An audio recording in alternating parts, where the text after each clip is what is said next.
The grand ballroom of the celestial spire was a monument to cold, refined wealth.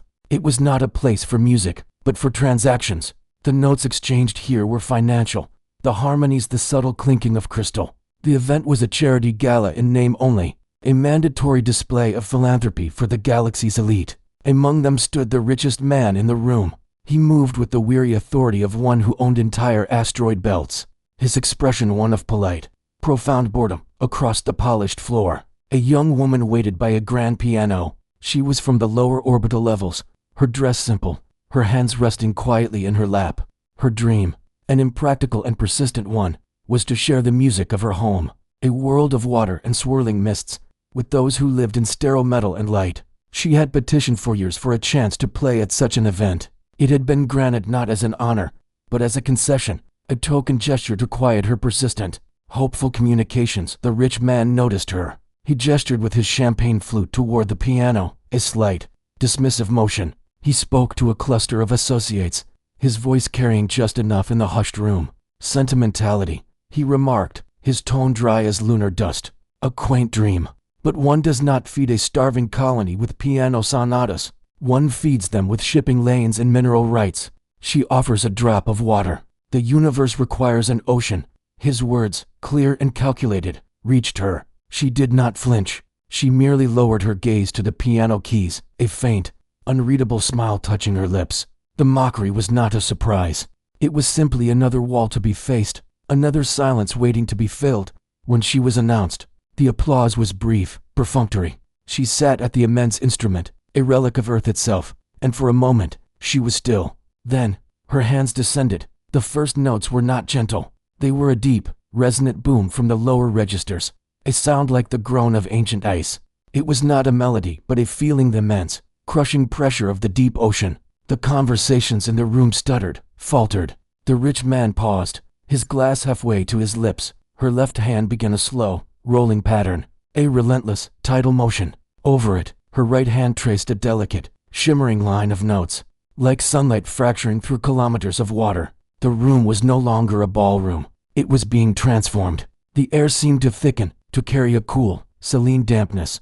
People felt a phantom pressure on their ears. They were no longer listeners.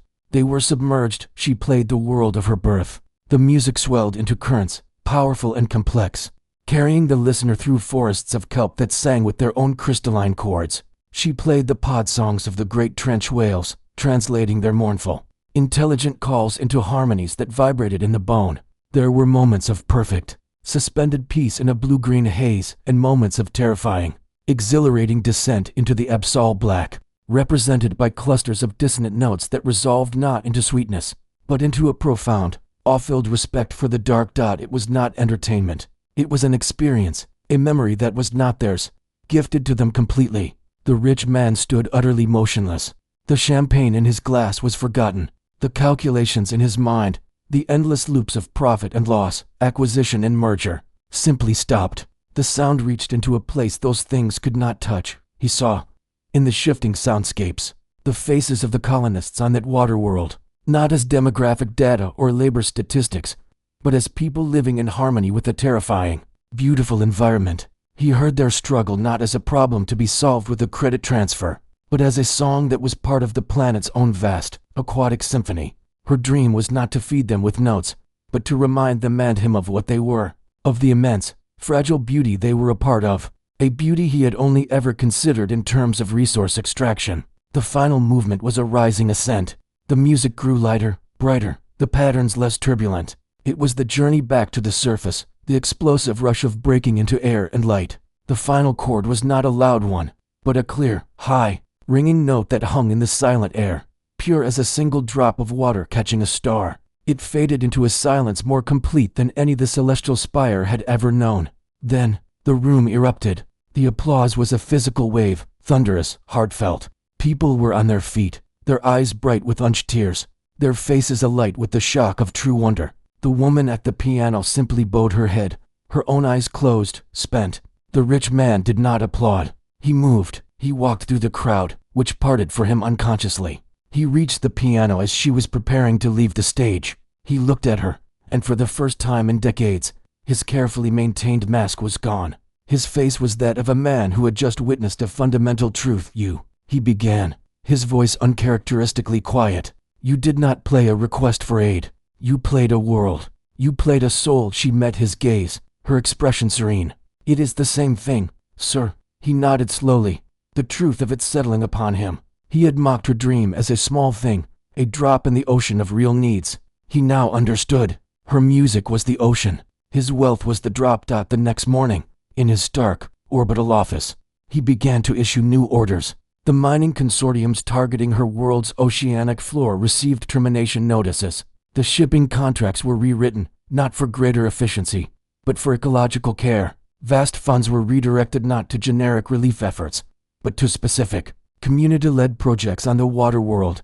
Hydroacoustic research stations that doubled as concert halls. Sustainable aquaculture ventures that incorporated the native song patterns to promote growth. Educational exchanges centered on planetary harmonics. He became the silent, steadfast patron of her dream. He funded her travels, not just to elite galas, but to schools and outpost stations, so the music of her world could be heard across the stars. He never again spoke of sentimentality.